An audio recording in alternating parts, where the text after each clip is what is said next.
बारिश का मौसम आते ही लोग सोचते हैं कि सिर्फ डेंगू, मलेरिया और चिकनगुनिया जो है अटैक करना शुरू कर देंगे, लेकिन एक और वायरस है जो इस मौसम में लोगों को परेशान कर सकता है और कर भी रहा है। मैं बात कर रही हूँ H1N1 यानी स्वाइन फ्लू।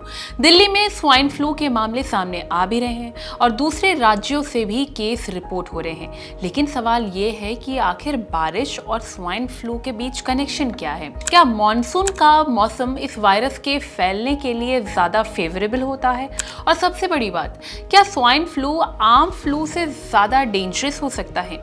इन सारे सवालों के जवाब जानने के लिए thehealthsite.com ने बात करी डॉक्टर राजीव से और पूछे कुछ ऐसे सवाल जिनके उन्होंने जवाब भी दिए। सबसे पहला सवाल हमने उनसे पूछा कि H1N1 स्वाइन फ्लू से किन लोगों को ज्यादा खतरा होता है। जवाब में डॉक्टर राजीव ने कहा H1N1 स्वाइन फ्लू का खतरा बच्चों, बुजुर्गों और गर्भवती महिलाओं में अधिक हो सकता है। इसके अलावा अस्थमा, डायबिटीज, हृदय रोग, किडनी या फेफड़ों की बीमारी और कमजोर इम्यूनिटी वाले लोगों को भी सावधानी बरतनी चाहिए। ऐसे लोगों में संक्रमण होने पर बीमारी गंभीर होने का खतरा बढ़ सकता है। दूसरा सवाल हमने डॉक्टर से पूछा कि क्या H1N1 स्वाइन फ्लू जानलेवा हो सकता है? बहुत लोगों के मन में ये सवाल है। तो डॉक्टर राजीव ने कहा कि H1N1 स्वाइन फ्लू ज्यादातर लोगों में इलाज और आराम से ठीक हो जाता है, लेकिन कुछ मामलों में ये गंभीर और जानलेवा हो सकता है। संक्रमण फेफड़ों तक पहुंचने पर निमोनिया, सांस लेने में परेशानी और ऑक्सीजन की कमी हो सकती है। कमजोर इम्यूनिटी वाले लोगों में इसका खतरा ज्यादा रहता है। तीसरा सवाल हमारा था कि H1N1 स्वाइन फ्लू के वार्निंग साइंस क्या हो सकते हैं, जिसमें डॉक्टर ने कहा तेज या लगातार बुखार, सांस लेने में परेशानी, चेस्ट में पेन, बहुत ज़्यादा कमजोरी, लगातार खांसी, चक्कर या बेहोशी जैसे लक्षण चेतावनी संकेत हो सकते हैं। बच्चों में तेज सांस चलना, पानी कम पीना, सुस्ती या लगातार उल्टी भी गंभीर संकेत हो सकते हैं। ऐसे लक्षण दिखने पर तुरंत डॉक्टर से कांटेक्ट करना जरूरी है। अगला सवाल हमारा था कि H1N1 स्वाइन फ्लू से बचाव के लिए क्या करना चाहिए।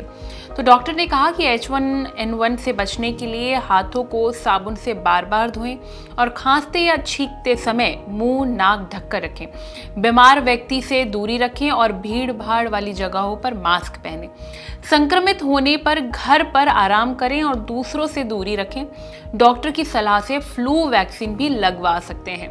आखिरी हमारा सवाल ये था कि क्या H1N1 स्वाइन फ्लू से बचने के लिए कोई घरेलू उपाय भी काम आ सकते हैं? बहुत सारे लोग ट्राई भी करते हैं। तो उस पर डॉक्टर ने कहा H1N1 से बचाव के लिए कोई घरेलू उपाय संक्रमण को पूरी तरह रोक नहीं सकता। हालांकि पर्याप्त पानी, पौष्टिक भोजन लेना, अच्छी नींद और हाथों की सफाई शरीर को स्वस्थ रखने में मदद करते हैं।